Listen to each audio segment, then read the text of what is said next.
तो नमस्कार साथियों, आप सभी का फिर से एक नई वीडियो में स्वागत करता हूँ। आज का जो वीडियो बहुत इंपॉर्टेंट है और क्लास 11th के जो वार्षिक पेपर है सामान्य हिंदी का, ठीक है। सामान्य हिंदी का जो आपका 90 अंक का है, ठीक है, 90 अंक का, जिसमें से आपको बहुत इंपॉर्टेंट क्वेश्चन है। देख सकते हैं किस तरह से क्वेश्चन पूछे जा रहे हैं, तो ठीक है, इसके हिसाब से आप तैयारी कर सकते हैं, ठीक है। तो ये बाहर से पेपर जो आता है स्कूल में, तो आपका पहला है खंड क कि हिंदी गद्य साहित्य के इतिहास पर आधारित निम्नलिखित प्रश्नों के सही विकल्प चुनकर लिखिए। विकल्प है तो जैसे है ध्रुव स्वामिनी के लेखक हैं, तो ध्रुव स्वामिनी के आपको ऑप्शन दिया कि जयशंकर प्रसाद, राजकुमार वर्मा, लक्ष्मी नारायण, भारतेंदु हरिश्चंद्र। तो आपका सही उत्तर देगा जो जयशंकर प्रसाद जी है, ध्रुव स्वामिनी के, ठीक है, लेखक। याद रखिएगा, हमेशा ये पूछा जाता है।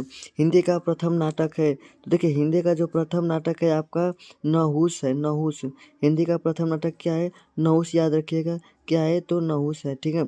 गेहूं बनाम गुलाब निबंध के में गुलाब किस प्रकार की प्रगति का घोतक है, ठीक है, तो आपका आर्थिक है, ठीक है। याद रखिएगा आर्थिक है।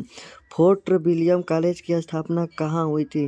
कोलकाता, मुंबई, मद्रास, दिल्ली। तो आपका सही उत्तर जाएगा कोलकाता। कोलकाता में फोर्ट विलियम कॉलेज की स्थापना हुई थी, याद रखिएगा, ठीक है। चलिए, हिंदी का प्रथम यात्रा वृत्तांत कौन सा है? हिंदी का प्रथम यात्रा वृत्तांत कौन सा है? तो आपका सही उत्तर हो जाएगा सरयू पार की यात्रा। याद रखिएगा सरयू पार की यात्रा है, ठीक है। अब दूसरा क्वेश्चन है कि हिंदी काव्य साहित्य के इतिहास पर आधारित निम्नलिखित प्रश्नों के उत्तर सही विकल्प में चुनकर दीजिए। ये आपका काव्य से, ठीक है, काव्य, हिंदी काव्य। तो हिंदी का प्रथम कवि माना जाता है, तो हिंदी का प्रथम कवि आपका सरहप्पा माना जाता है, सरहप्पा माना जाता है, ठीक है, हिंदी का प्रथम कवि। ख है कि जायसी का पद्मावत किस भाषा में लिखा गया था, ठीक है। तो देखिए जायसी पद्मावत जो भाषा है वो आपका अवधी भाषा, याद रखिएगा अवधी भाषा में है। श्रृंगार और वात्सल्य रस के अमर कवि हैं, तो आपका श्रृंगार और वात्सल्य रस के अमर कवि हैं आपका कौन है? तो याद रखिएगा जो आपको कवि हैं वो सूरदास जी हैं, याद रखिएगा सूरदास जी हैं, ठीक है। राम की शक्ति पूजा के रचयिता है, राम के शक्ति पूजा के रचयिता हैं, तो याद रखिएगा सूर्यकांत त्रिपाठी निराला, सूर्यकांत त्रिपाठी निराला। उद्धव शतक की रचना किस भाषा में हुई? तो याद रखिएगा ब्रज भाषा, ब्रज भाषा में उद्धव शतक की रचना हुई थी, ठीक है, वही भाषा है आपका ब्रज भाषा, ठीक है। क्या? ब्रज भाषा, याद रखिएगा, ठीक है, ब्रज भाषा, ठीक है।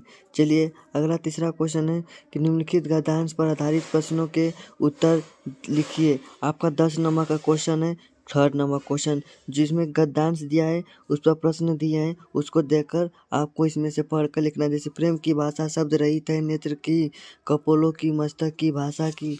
तो इस तरह के जो क्वेश्चन है देख सकते हैं जो शब्द रहित है, तो आपके यहाँ पर क्वेश्चन दिए हैं दो, देखिए क ख ग घ ङ, 5 क्वेश्चन है और 5 क्वेश्चन आपका 2-2 नंबर का, ठीक है, 2-2 नंबर का, ठीक है। तो पाठ का शीर्षक और लेखक का नाम लिखिए। ये किस पाठ से लिया गया है, इसके लेखक कौन है, ठीक है, ये लिखना है। रेखांकित अंश की व्याख्या कीजिए। जो यहाँ पर रेखांकित किया गया है इनकी व्याख्या करना है। तीसरा क्वेश्चन है कि प्रेम की भाषा के द्वारा हमारे हृदय के भावों को किस प्रकार से व्यक्त किया जाता है, तो ठीक है, ये क्वेश्चन आपको पढ़कर लिखना है। अथवा में भी दिया है उसी को, ये जितने भी दिए हैं प्रश्न को आपको पढ़कर यहाँ पर लिखना है, ठीक है। क्वेश्चन नंबर 4 है कि निम्नलिखित पदांश पर आधारित प्रश्नों के उत्तर लिखिए, जो 8 नंबर का है। तो यहाँ पर आपको पदांश दिए हैं, ठीक है, पद दिए हैं, जिसमें से आपको क्वेश्चन पढ़कर आपको आंसर लिखना होगा। यहाँ पर देख सकते हैं, या आप इसके क्वेश्चन लिख सकते हैं, ठीक है, या आप अथवा में ये भी दिया है, ठीक है। कबीर हरि रस पियो पियो बाकी रहना था कि पाका कलश कुम्हार का बहुरी न चढ़ी चाकी, ठीक है। तो ये क्वेश्चन आपको 8 नंबर का है। 5वां क्वेश्चन है कि किसी एक लेखक का साहित्यिक परिचय देते हुए उनकी कृतियों का उल्लेख कीजिए। देखिए कृतियों का उल्लेख कीजिए या साहित्यिक परिचय लिखना, जीवन परिचय, साहित्यिक परिचय।